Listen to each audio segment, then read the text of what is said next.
Well, hey, Pop. How's everybody? Well, I am doing pretty decent on this Tuesday evening, and this is next in my rotation of pipe rack, my pipe rack rotation. Trying to smoke, going down the line, trying to smoke them in order that they're on the rack, and I've been pretty good about it. This is next up in line. This is one I bought at Don Juan's Baton Rouge. They had on sale. This was I think I can give about $35 for this thing. It's a Danish made. That's all I know about it. And it's an odd looking little, I call it a humpback. That's the only thing I didn't like about it, but it's grown on me. But I sure like the bevel bow and the blasted or rustication on it. And of course, I love the wide stem. And like I say, the top of the bowl. I mean, just that was very eye appealing. Everything. Matter of fact, I fell in such love with everything else that I didn't even notice the hump in it until I got it home. But makes a nice place to put your fingers. Of course, I always grasp one like that. But it's a pretty good little old pipe. It was, I think I give $35 for it, and it was regular 50 or something. They had it on sale, and I was just tonight in a mood for this. I got from Governor's.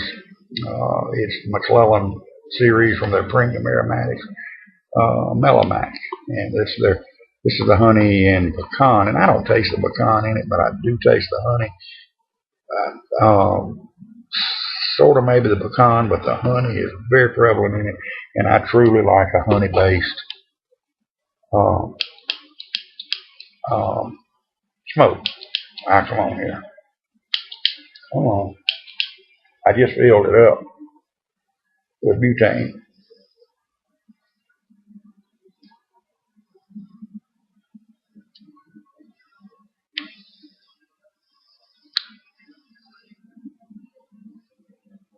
This is a Calibri that Mike, PA pipe guy, gifted to me a few months back. And I love this. I usually use a Zippo, as y'all know, but in the last few days, I've really been using this Calibri. There's a beautiful finish on it.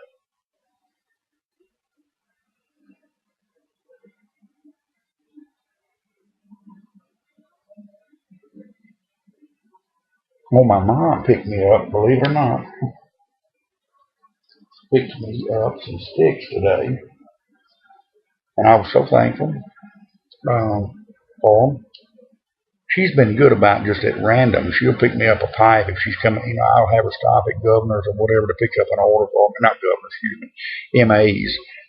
Back, it's been several months, but and I don't know where she got these at, but I'd get her to stop at MA's, they'd have some like a little tobacco order ready for me. And a couple times she'd come in, bring a little cheap basket pipe or something. She's always been very good about that. And she picked me up some sticks today. And like I say, I don't know where they had been. They had been in Arkansas the last couple of days. Yesterday they went off somewhere. Heard my dad, so I don't know. I don't know what part. They went up toward Little Rock, and they may have gotten these in Little Rock. I don't know. They were out loafing and doing a little. He's off on Mondays too. But she picked me up a San Cristobal. I've smoked this before and love these. This is a fine stick. And all of these I've had, with the exception of maybe one. Picked me up another Oliva Series G, and Smoking Grandpa Bones was smoking one of these last night. I've got one of these in the humidor that's very well seasoned, and of course, along with a Series V Melanio is my favorite. But I'm going to put this one on in the humidor and get it ready to smoke. The other one's been in there 2 or 3 weeks, and it's very well ready, very well seasoned. But this one is a, oh, I don't have my,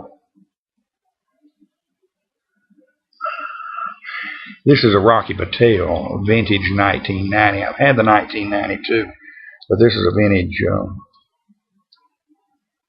1990 Rocky Patel. I'm anxious to try this one, but I'm going to let it season a week or 10 days. I've got to where I do that. I've got enough in the rotation I can kind of let one season for a week, 2 weeks, and go ahead and get that Spanish cedar in it because I like the little spice to them. And I don't, sometimes, I have to go ahead and smoke one pretty quick. And she picked me up a favorite, and I only have one left. This is one of my favorites. The Olivas and this one are two of my favorites now. There's some boutiques at Fridays that I truly love, like the Lawless, the Tatawahe, and the I don't know if you call Perdomo a boutique, but it's certainly one that's Governor's his own place in town. That I know of, you can get it. And the Perdomo has got to be one of my favorites, and I like that little Tatawahe and the Lawless trading. The Black Label trading is good. I like the Lawless one. But she picked me up an old standby brick house. And I've got one left in the humidor, and it's about a month old, and it is very well seasoned and ready to smoke. So I may enjoy a brick house tonight. This is what I've been smoking. I lit this up this morning. This is a little Ave Maria, and I don't remember which series this is, but I enjoyed this thing. First one I ever smoked. It came in the bundle deal that I got when I got one of the humidors that I got. And I've had it for a couple of weeks now and just never fired one up. It came with the Macanudos, the Cahibas, the Ave Maria, and the Gurkha that I showed y'all the other day. So, come on now, this thing gets temperamental now when maybe I want to have to bleed it a little bit.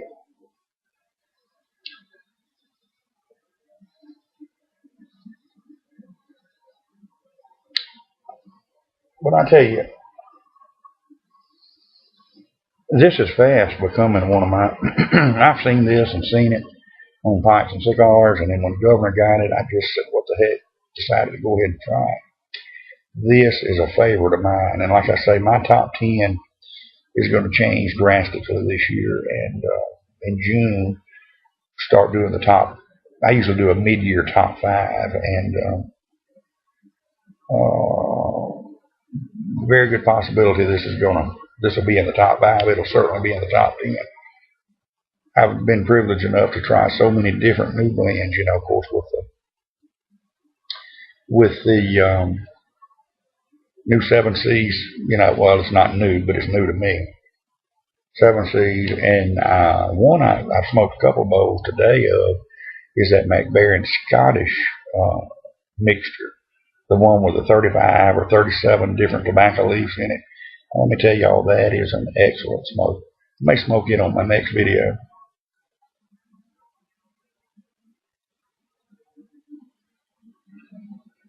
But this is good stuff.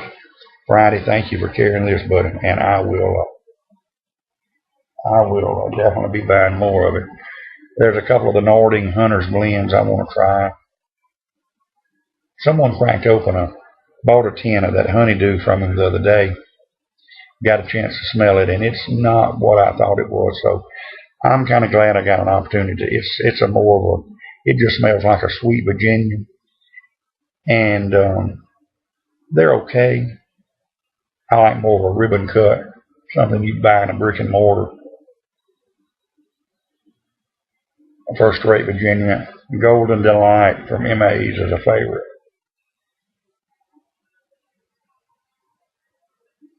But Friday has said that he's trying to get his humidor finished out in May, trying to get it topped off where it needs to be. June is the month that all the pipe tobaccos are coming. He's going to use June as his concentration month on that, and can't wait till he gets some house done.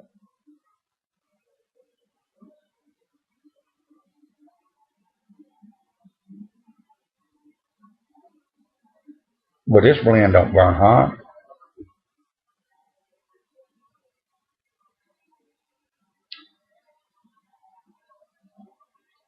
And the pipe, the pipe too is always, the pipe helps too, but the blend, and it's got some casing on it, but this is just as cool to the touch.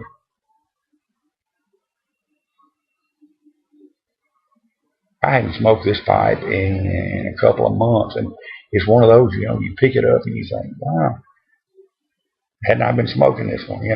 But we get newer ones in, we get hung up on one or two, and the first thing you know, pipes get put, kind of in the back burner. As y'all know, I'm a history buff. Certainly into the musical history. Y'all heard me talk about, Jerry Lee Lewis, and I've done extensive research on him. And Jim Croce, a lot of y'all remember. I've done a lot of research on him and talked about him on videos. Hank Williams was one I did a lot of research on, and of course political figures too.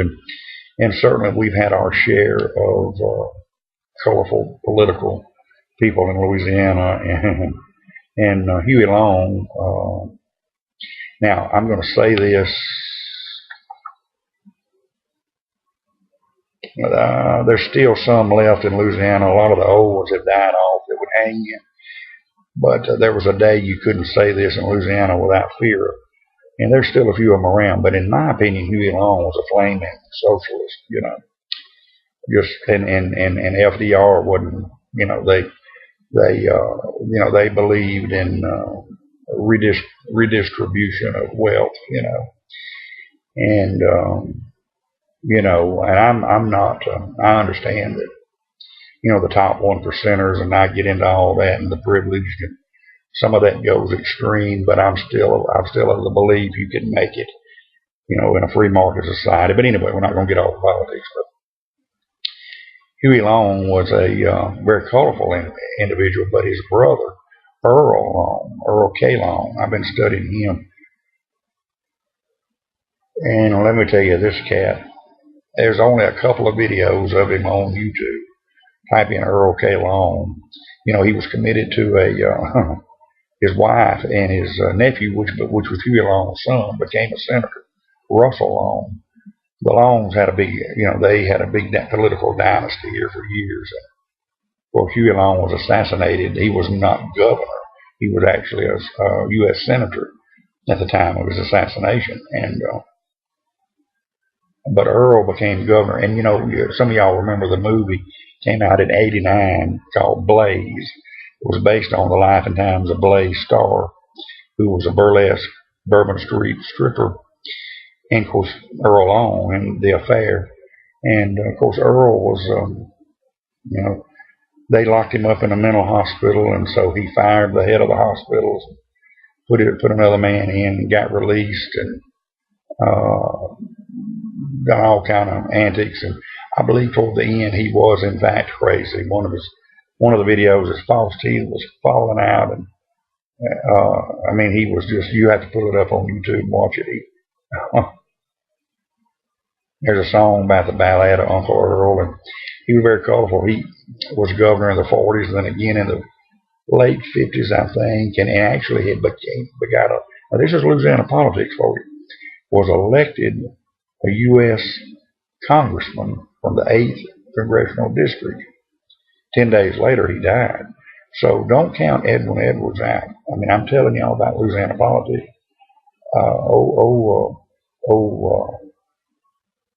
Fast Eddie might mess around and get elected. You can't ever tell. Oh, hey, I'm gonna have to bleed it because it's.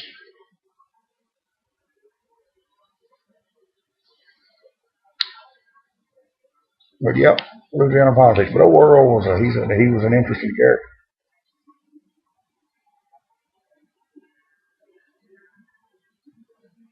I'd like to see the old movie Blaze again. I haven't seen it in years. I would, wish there was an avenue we had for watching those old movies. Netflix may have it. I don't know. But yeah, they actually committed over. They called him Uncle Earl. Everybody called him Uncle Earl because that's what Russell Long called him. You know, the senator called him Uncle Earl, and he was his uncle. Well, everybody took calling him Uncle Earl back then. And Uncle Earl was committed to a nut house. They first took him to Texas, to Galveston, and put him in one. And he promised them that if he would, they'd let him out. He'd go to the one in Mandeville, which is a little north of New Orleans. And he got there, and they wanted to keep him, and I don't know that the sheriff's department actually arrested him, carried him to the, and then like I say, he fired the head of the hospitals and put another man in who released him, and that's when he made it a law that the coroner got a law passed that the coroner is in Louisiana.